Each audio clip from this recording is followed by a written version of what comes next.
Hello! Here is a short video on how to use the easy door in Hinge Gadget. Open VCarve Pro or Aspire, and set up a job as shown here. Open the Gadget menu and run the Easy Euro Hinge Maker Gadget.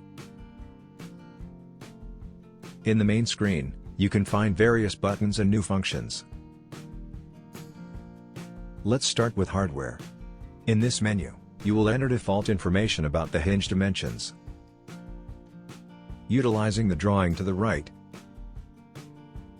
enter the appropriate values for the hinge you plan to use.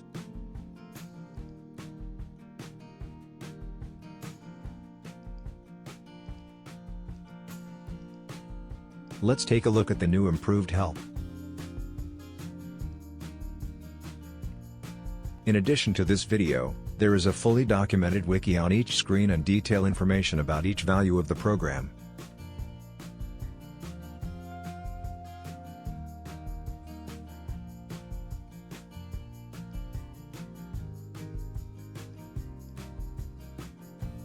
Now let's go to layers. You can name the layers the program will create in this dialog. You will find on each user screen a help button that explains the current screen in detail.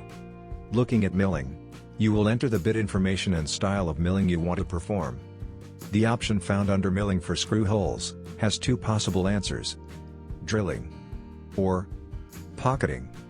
This selection determines what is displayed on the main screen and what toolpath styles are created, as shown here.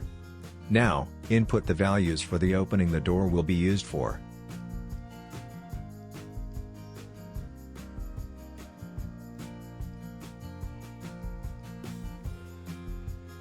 Changing the doors per opening will change the display and your options.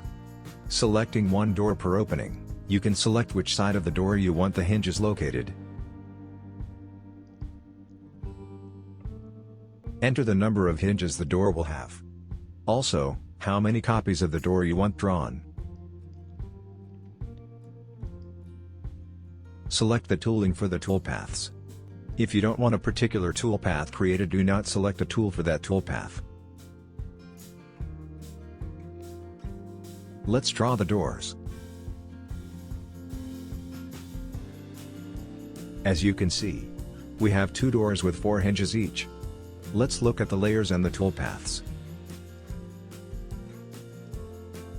We have milling and drilling as specified. Let me zoom in so you can see the drawing better. If you're having issues with the gadgets, go on the Vectric user forum and post a message describing the issue and include the details, screen captures, and copies of the CRV file. The forum is monitored daily. Have a great day!